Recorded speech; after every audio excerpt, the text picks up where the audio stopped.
ವಿಚಾರಕ್ಕೆ ಬರೋದಾದ್ರೆ ಆಪರೇಷನ್ ಅಷ್ಟು ಕೂಗು ಕೇಳಿ ಬರ್ತೀವಿ ಸರ್. ಕಾಂಗ್ರೆಸ್ ಶಾಸಕರು ಎಲ್ಲರೂ ಕೂಡ ನೋಡಿ, ಅದು ಇತ್ತೀಚಿನ ದಿನಗಳಲ್ಲಿ ಆಪರೇಷನ್ ಅಸ್ತೋ ಇನ್ಯಾವುದೋ ಏನೋ ಒಂದು ಮಾಡೋದು ಮಾಮೂಲಿ ನಡೀತಾನೆ ಇರ್ತವೆ. ಅದಕ್ಕೆ ಸೊಪ್ಪು ಹಾಕ್ಬೇಕಲ್ಲ. ಹೌದು, ನಮ್ಮಲ್ಲಿ 18 ಜನ ಶಾಸಕರಿದ್ದಾರೆ. 18 ಜನ ಶಾಸಕರು ಒಟ್ಟಾಗಿದ್ದಾರೆ. ಅದನ್ನು ಮೊನ್ನೆ ಹರೀಶ್ ಹೇಳಿರೋದು. ಹಲವಾರು ರೀತಿಯಲ್ಲಿ ಒತ್ತಡಗಳಾಗ್ತಾ ಇರೋದು ನಿಜ. ಆದರೆ ನಮ್ಮಲ್ಲಿ ಎಲ್ಲ ನಾವು ಒಂದು ಒಗ್ಗಟ್ಟಲ್ಲಿ ಒಂದು ವಿಶ್ವಾಸದಲ್ಲಿದ್ದೇವೆ ಅಂತಕ್ಕಂಥದ್ದನ್ನು ಈಗಾಗಲೇ ಶಾಸಕರ ಪರವಾಗಿ ಹರೀಶ್ ಹೇಳಿರ್ತಕ್ಕಂಥದ್ದು. ಅವರೆಲ್ಲ ಕೂತು ಚರ್ಚೆ ಮಾಡ್ತಾ ಇರ್ತಾರೆ. ಬೆಳಗಾವಿ ಅಧಿವೇಶನದಲ್ಲೂ ಏನೇನು ನಡೀತಿದೆ ಅಂತಕ್ಕಂಥದ್ದು ಅವರೆಲ್ಲ ಮೀಟಿಂಗಲ್ಲಿ ಮುಕ್ತವಾಗಿ ಚರ್ಚೆ ಮಾಡ್ಕೊಂಡಿರ್ತಾರೆ ಏನೇನು ನಡೀತಿದೆ ಅಂತ ಹೇಳಿ. ಅದನ್ನೇ ಮೊನ್ನೆ ಹರೀಶ್ ಹೇಳಿರೋದು.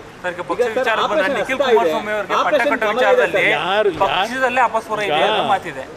ಯಾರು ಪಟ್ಟ ಕಟ್ಟಕ್ಕೆ ಹೊರಟಿರೋದು? ಮಾಧ್ಯಮದ ಸ್ನೇಹಿತರು ಪಟ್ಟ ಕಟ್ಟಕ್ಕೆ ಹೋಗಿದ್ದೀರಿ. ಈಗ ನಾನೇನೀಗ ಅವ್ರನ್ನ ಅಧ್ಯಕ್ಷ ಮಾಡ್ತೀವಿ ಅಂತ ಹೇಳಿದ್ವಾ ನಿಖಿಲ್ ಕುಮಾರಸ್ವಾಮಿ ಅವ್ರನ್ನ? ನಿಖಿಲ್ ಕುಮಾರಸ್ವಾಮಿ ಅವರ ಹೆಸರನ್ನ ಮುಂಚೂಣಿ ತಂದಿರತಕ್ಕಂಥ ಮಾಧ್ಯಮದಲ್ಲಿ ಕೆಲವು ಮಾಧ್ಯಮದಲ್ಲಿ ಬಂದಿರೋದು ನೋಡಿದ್ದೇನೆ. ನಮ್ಮಲ್ಲಿ ಇನ್ನೂ ಚರ್ಚೆಗಳೇ ಆಗಿಲ್ಲ. ಇನ್ನೂ ಸಾಂಸ್ಥಿಕ ಚುನಾವಣೆಗಳಾಗಬೇಕು ಪಕ್ಷದಲ್ಲಿ. ಅದೆಲ್ಲ ಆಗದೆ ಈಗಲೇ ಅವೆಲ್ಲ ಪ್ರೋಸೆಸ್ಸೇ ಪ್ರಾರಂಭ ಆಗಿದೆ. ನೀವೇ ಊಹೆ ಮಾಡ್ಕೊಂಡು ನೀವೇ ತೋರಿಸ್ಕೊತಾ